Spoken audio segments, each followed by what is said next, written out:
Hey, Kyle Querec here, and today's a special day. We begin the interviews. I've been waiting for this for a long time. Today we have Alex Mauldin, a composer, performer, educator. He teaches at the Oasis School of Music in China Grove, North Carolina. He is a Southern gentleman. He is an unbelievable player and a phenomenal communicator. And you're going to hear that today. And it's on Music Minded. Gamma.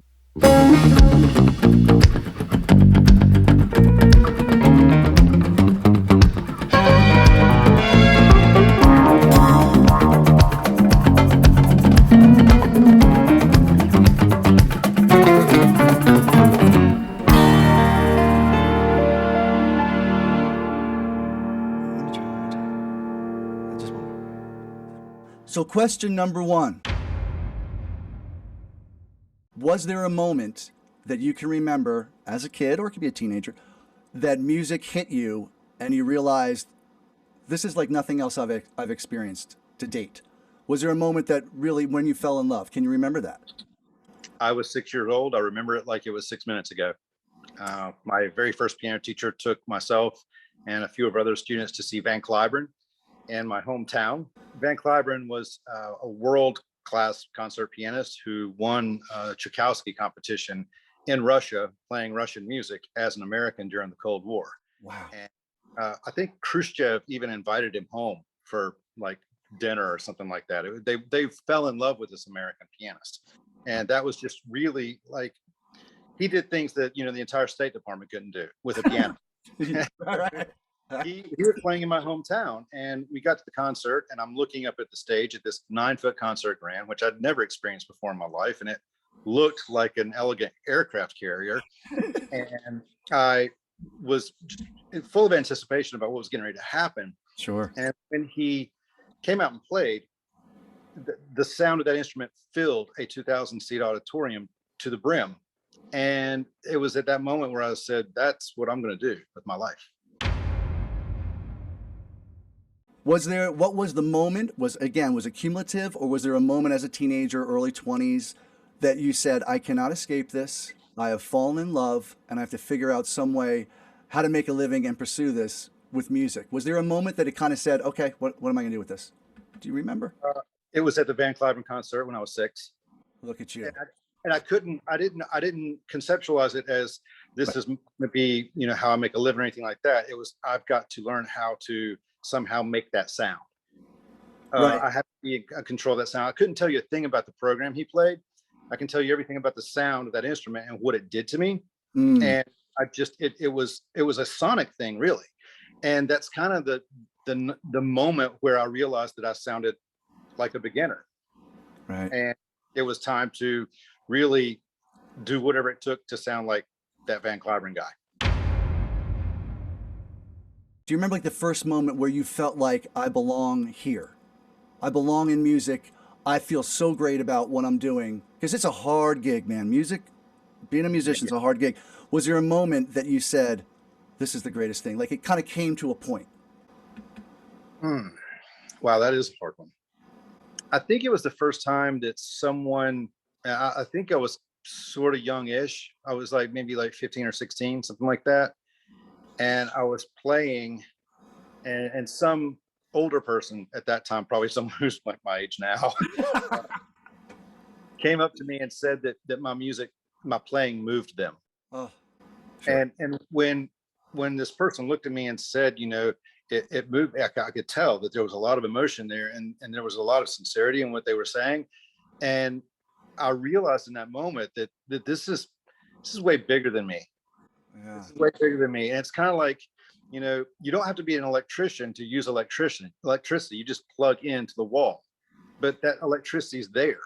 And once you plug into it, it's hard to unplug. You got to give me a hell moment.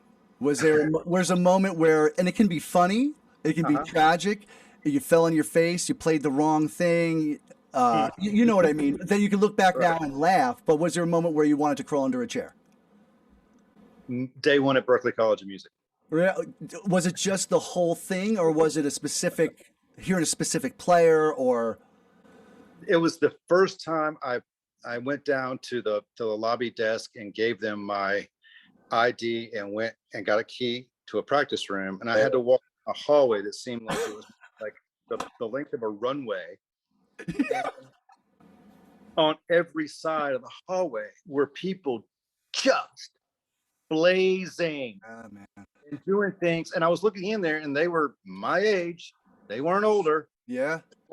They weren't world-class artists, but they were absolutely just freakishly good. And I got to my room, I opened the door, closed it, and thought to myself, I am not in the right place at all. I was just like, why did all those people back home lie to me for so many years? And why did I believe them? Right. And listen, and without getting inside baseball too much, I've known you a really long time, and I saw your chops at 18. And your chops at 18 were terrifying. So was it that they were some jazz players? Was it that they were rock players? Was it because your facility was really scary? So what was it about those players? It seemed to be their vocabulary. Yeah. And even in my peer group, there were friends like Mark that Sure. just spun my head out. And I realized very quickly that you're either going to be able to not tolerate all these people that are so incredibly much better than you, or you're going to try to befriend them and learn. Amen. And that was really the best option, and thankfully the one I took. What do you think the future holds for music? How's that for an open-ended, ridiculous question? What does the future hold for music? What does music hold for the future? Hey. The stuff that goes on in here is universal, and every generation that comes down the pike at some point pops on a pair of headphones and listens to something that just transports them. For some, Dark Side of the Moon, for some it's Van Halen 1, for some it's the planets. But I believe that the future of music and what music holds for the future, it's what it's always held. It's hope. What would you tell an 18-year-old Alex today? Part two, what would you tell a musician coming out of school or going into school? Any advice you could give? And it doesn't matter if they're classical, rock, producer, teacher, it doesn't matter. What would you say? First part, what would I say to 18-year-old Alex from my perspective now? You don't have to understand it all at once. Oh. And second of all, be patient with yourself. Yeah, man. There's an absorption rate that's different for everybody. And just because somebody else is going to get it quicker than you, or maybe more completely than you, doesn't mean you're not going to get it. It means it may just take a little bit longer to get there, but it's the journey and it's not the destination that has to be really focused upon. Well, the second part of that, what would I tell just any student coming out? Yes. Yeah. Do it for yourself first. Play for yourself, find the joy for yourself. Never lose the magic of music, as much as it might become a commodity at some point, and maybe something you're wrapping up and giving to other people, and they purchase and it becomes theirs, and they can do with it whatever they wish after it becomes theirs, and they pay you for it. Don't get precious about it, but understand that the thing that's keeping you from opening up your veins and hopping in a warm tub will always be there for you for the rest of your life. And just sit down in a room and play and let that healing begin. Okay, I'm going to leave this up to you. I'll give you, because I know you like a whole bunch of different music. I know you dig the progressive rock, the classical, jazz. I know you love everything. So I'll say I want a top three.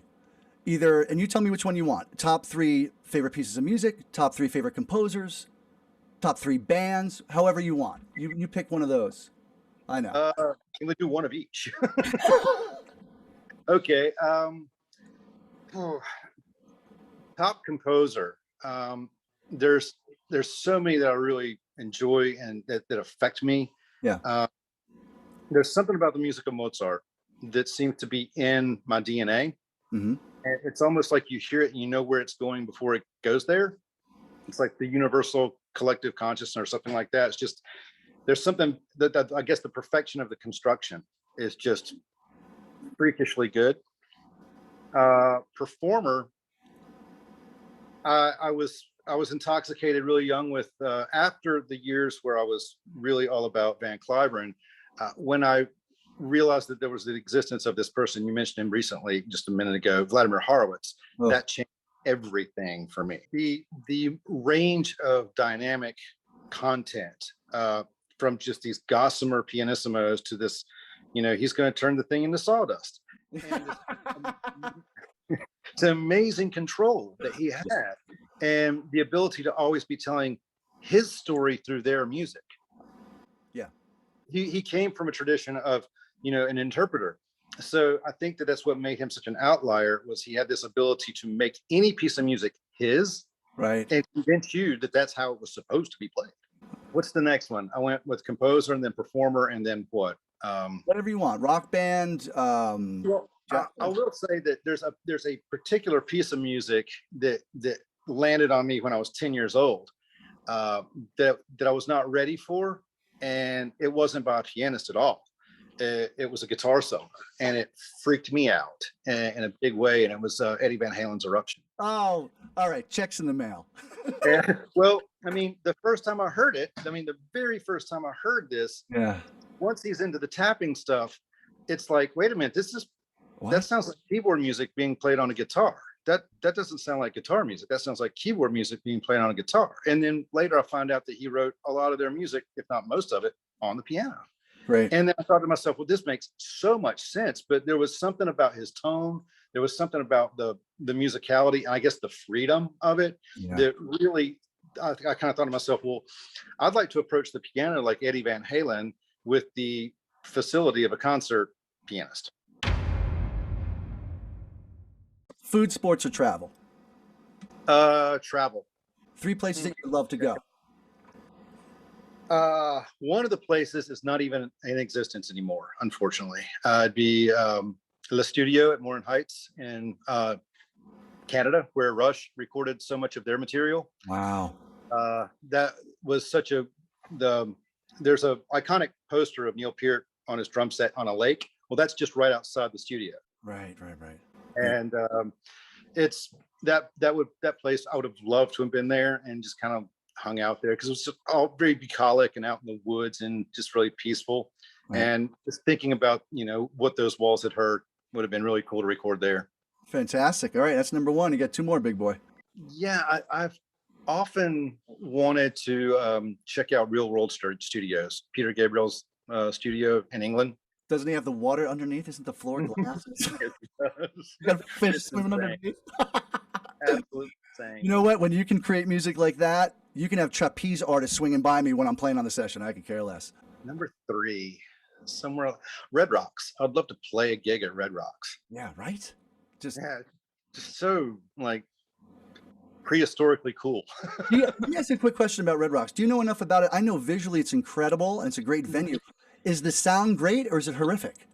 I can only imagine it's stellar, because so many people do so many live recordings there. And I mean, the Sunday Bloody Sunday video is from there. Now, yes, the audio could be somewhat doctored, to sound better, but so many people desire to play there, and I can't imagine them wanting to play there if it's not just right on time.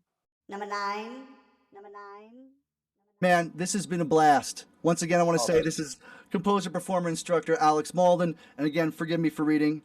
He's at Oasis School of Music in China Grove, North Carolina. And look for you, because I know that you were doing a bunch of gigs beforehand. I won't even say the C word. I'm not even looking at it. I won't even say it. But I know that you were playing a lot of stuff out. I've seen stuff with 26 keyboards and just doing amazing things.